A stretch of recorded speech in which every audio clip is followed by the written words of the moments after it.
وداعيا إلى الله بإذنه وسراجا منيرا জীবনে শেষ সপ্তাহ প্রসঙ্গে আলোচনা বুখারী শরীফ দ্বিতীয় খণ্ড 639 নম্বর পৃষ্ঠায় 4273 নম্বর হাদিস আর রাহিকুল মাখতুম 601 নম্বর পৃষ্ঠায় হযরত উম্মুল মুমিনিন হযরত আয়েশা রাদিয়াল্লাহু আনহা থেকে বর্ণিত তিনি বলেন জাওজান নবী সাল্লাল্লাহু আলাইহি ওয়াসাল্লাম قالت لما سقل رسول الله صلى الله عليه وسلم واشتد به وجاءه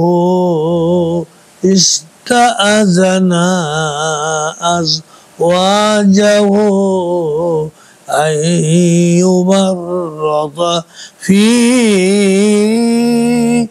بيتي فأذن له فخرج يا نبي محمد رسول الله সাল্লাল্লাহু আলাইহি সাল্লামের রোগ সজ্জায় আমার গৃহে আসার পর তার রোগ যাতনা বৃদ্ধি পেল।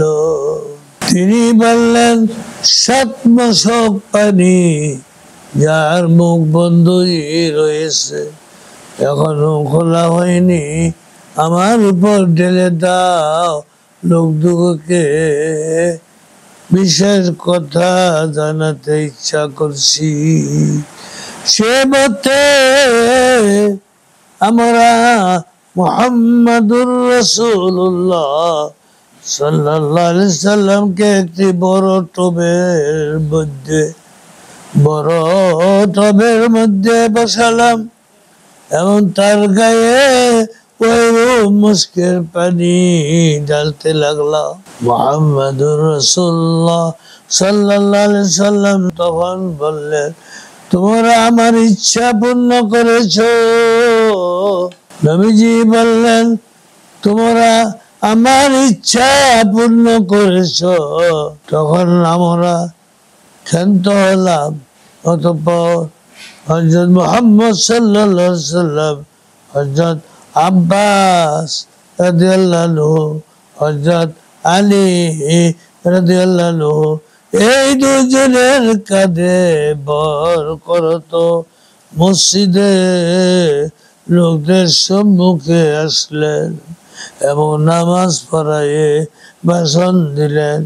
এই ভাষণই মুহাম্মাদুর রাসূলুল্লাহ সাল্লাল্লাহু আলাইহি সাল্লাম শিয়া উম্মতকে সতর্ক করণার্থে ইও বলেছেন যে ইহুদি নাসারাদের উপর আল্লাহর অভিশাপ বর্ষিত হোক।